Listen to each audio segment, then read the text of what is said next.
ఎస్తేరు 7వ అధ్యాయము. రాజును హామానును రాణి అయిన ఎస్తేరు నొద్దకు విందునకు రాగా, రాజు, ఎస్తేరు రాణి, నీ విజ్ఞాపనమేమిటి? అది నీ కనుగ్రహింపబడును. నీ మనవి ఏమిటి? రాజ్యములో సగము మట్టుకైనను నీ కనుగ్రహించదనని రెండవనాడు ద్రాక్షారసపు విందులో ఎస్తేరుతో అనెను. అప్పుడు రాణి అయిన ఎస్తేరు ఈలాగు ప్రత్యుత్తరమిచ్చెను.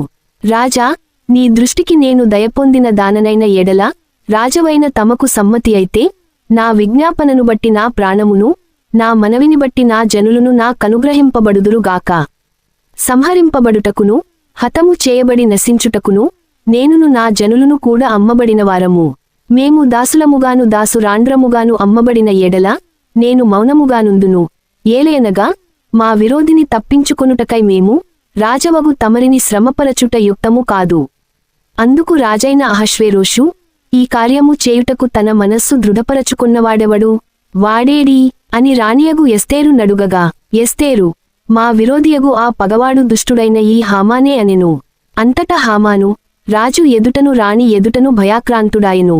రాజు ఆగ్రహమొంది ద్రాక్షారసపు విందును విడిచి నగరు వనమునకు పోయెను. అయితే రాజు తనకు ఏదో హానిచేయ నుద్దేశించెనని హామాను తెలిసికొని, రాణి అయిన ఎస్తేరు ఎదుట తన ప్రాణము కొరకు విన్నపము చేయుటకై నిలిచెను.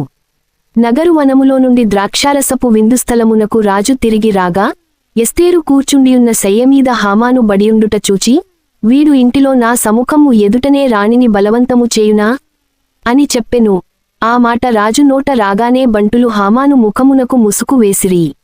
రాజు ముందర నుండు షండులలో హర్బోనా అనునొకడు, ఏలినవాడా చిత్తగించుము, రాజు మేలు కొరకు మాటలాడిన మొర్దెకైని ఉరితీయుటకు, హామాను చేయించిన 70 మూరల ఎత్తుగల ఉరికొయ్య హామాను ఇంటియొద్ద నాటబడియున్నదనగా, రాజు, దానిమీద వాని ఉరితీయుడని ఆజ్ఞ ఇచ్చెను.